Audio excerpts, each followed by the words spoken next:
There's going to be doing another. Sorry, I'm a little bit tired today, and I feel like this one beer might just finish me off, and knock me out. So, um, going to be doing a revisiting of Bud Ice. I think I have revisited this once before. I've done the bottle and the can.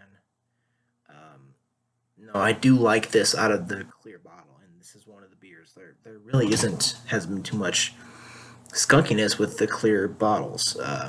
However, I like to be safe, and I like to do the cans. Unless we're talking about something like Stella or you know some beer that has like a green or clear bottle and doesn't have any problems. Bud Ice doesn't have too many problems, but it has before for me. This beer gets 52 on Brad Advocate, and the Bros give it a 48. So within this style, it's pure swill and shit. Basically, that's what the people of Beer Advocate and the Alstrom brothers are saying. That's what they're saying. Now, Bud Ice has kind of been one of my when it comes to regular American beer and not imported or craft beer. This has been one of my go tos. Now, last night revisited Budweiser. That and this, along with Miller High Life and Miller Genuine Draft, are kind of like American craft or my American lager go tos. So this beer is it is an ice beer. Now, an ice beer is, as to what that means, is something a little bit different. It's a 5.5 alcohol by volume. Now, the ice brewing thing was like a 90s sort of phase. It wasn't a phase because there still are ice beers around today, but that was kind of like a big thing in the 90s. I think it was the middle to late 90s where ice beers were a huge deal. You had Ice House, you had Natural Ice and Bud Ice and a lot of other ice beers. They even had like Bush Ice, which I don't think is around anymore. Maybe it is. I'm not sure. But there are many, like the main ones, the main ice beers that exist today are Ice House, Bud Ice, Natural Ice, Milwaukee's Best Ice, Keystone Ice, I think. Yeah. So let's go ahead and see what this beer is like. I haven't had this in a little while. I've been kind of drinking Miller when it comes to lager beers.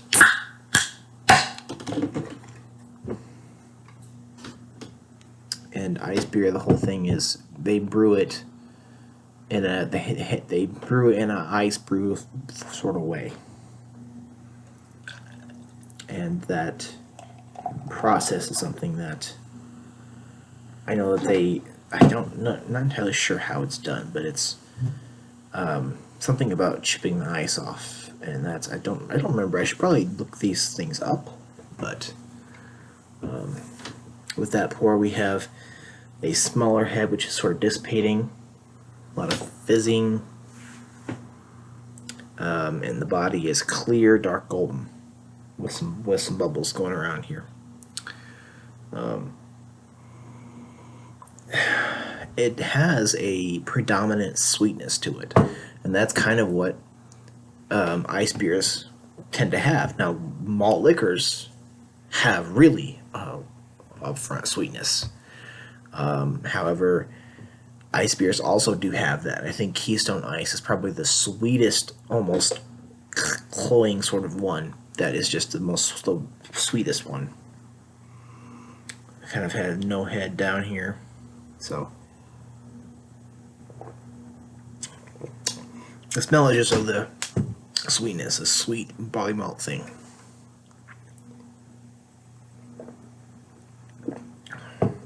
It has that general beer taste. Tastes like sweet barley malts, first off. It tastes like not really any hops present. I know that there is hops brewed in this beer, but I don't taste any up front in the flavor.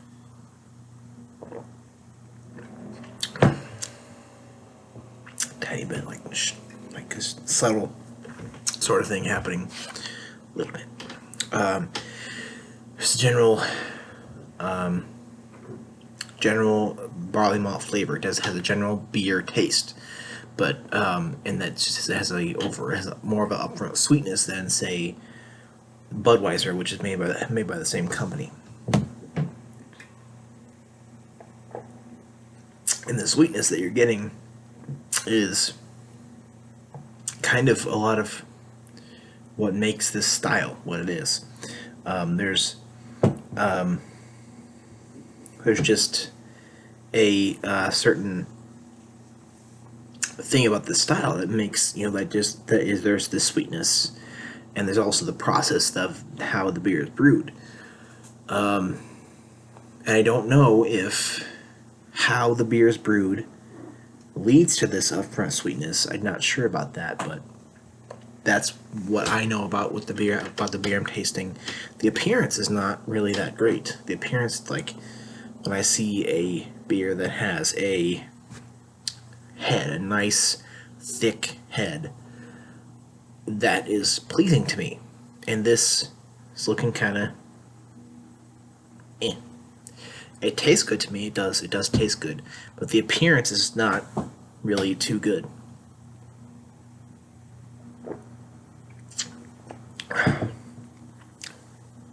Mouthfeel is crisp, smooth, light medium, more in the middle between light and medium.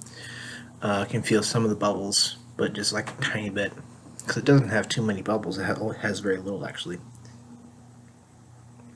But I can kind of feel them there a little bit though. This beer has been a go-to. Now I need to revisit Natural Ice, Keystone Ice, Milwaukee's Best, all three of them really. Definitely need to do those for sure. This is kind of what I've been doing is revisiting beers that I had done a long time ago, that I had reviewed a long time ago, like around back when I first started doing beer reviews in 2013, and doing revisits of them. I'll go ahead and give this beer a B+ about.